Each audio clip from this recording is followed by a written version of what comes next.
கிறிஸ்துவுக்குள் அன்பான கர்த்தருடைய பிள்ளைகளை, இன்றைய வேத வசனமும் ஜெபமும் பிரசங்கியின் புஸ்தகம் 7ஆம் அதிகாரம் 13ஆம் வசனம்.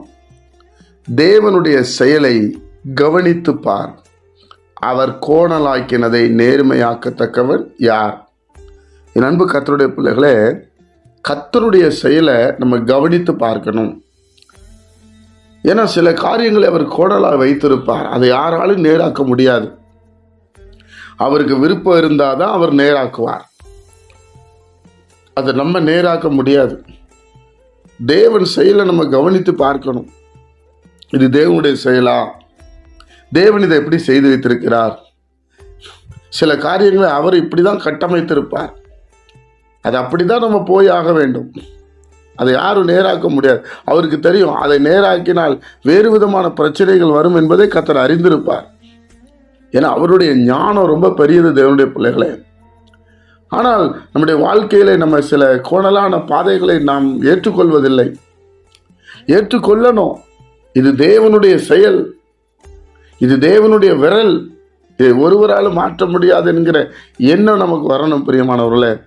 அதைத்தான் வேதம் சொல்லுது, தேவனுடைய செயலை கவனிச்சு பாருங்க. அந்த கவனித்து பாருங்கள் அப்படின்னு ஒரு சில இடத்துல ஆகாயத்து பறவைகளை கவனித்து பாருங்கள், இயேசு கிறிஸ்துவை கவனித்து பாருங்கள். 33 ஆண்டு காலம் இயேசு கிறிஸ்து பூமியில வாழ்ந்தார். அவருடைய வாழ்க்கையை தேவன் பரிசுத்த ஆவியானவர் மூலமாக வேத புஸ்தகத்தில் எழுதி வைத்திருக்கிறார். இயேசு கிறிஸ்து வாழ்ந்தது போலவே நம்ம வாழ வேண்டும் என்கிற எண்ணம் நமக்கு இருக்கணும். ஒரு மனுஷனும் நீதிமான் இல்லை, தேவனுடைய செயல் அது.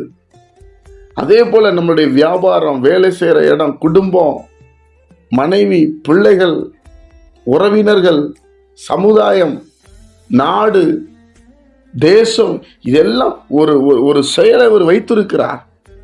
அதனாலதான் தேவனுடைய பிள்ளைகள் ஒவ்வொரு நாளும் அவருடைய செயல்களை கவனித்து பார்க்க வேண்டும் என்று வேதம் சொல்லுகிறது. தேவனுடைய செயலை கவனித்து பாருங்க. சில காரியம் கோணலா இருக்கா, அதை நேர்மையாக்கணும்னு நினைக்காதீங்க. அது ஆண்டவரே செஞ்சது. அதனால அதில் இசைஞ்சி வாழ நம்ம பழகி கொள்ள வேண்டும். நாம் விரும்பி நம்ம கேட்கும்போது அதில் ஏகப்பட்ட பிரச்சனைகள் இருக்கும், நமக்கு தெரியாது. ஜெபிப்போமா. பரிசுத்த பிதாவே, உம்முடைய குமாரன் இயேசு கிறிஸ்துவின் நாமத்தில் வருகிறோம். நீர் நல்லவரும் நன்மை செய்கிறவருமாய் இருக்கிறேன். எங்கள் வாழ்க்கையில நீர் பாராட்டின கிருபை பெரியது. இந்த வசனத்தை கேட்கிற ஒவ்வொரு பிள்ளைகள் வாழ்க்கையில கிரியை நடக்கட்டும், செயல்பாடு உண்டாகட்டும். அப்பா ஆசீர்வதியும். என் ஜனங்க ஆசீர்வாதமா இருக்கணும்.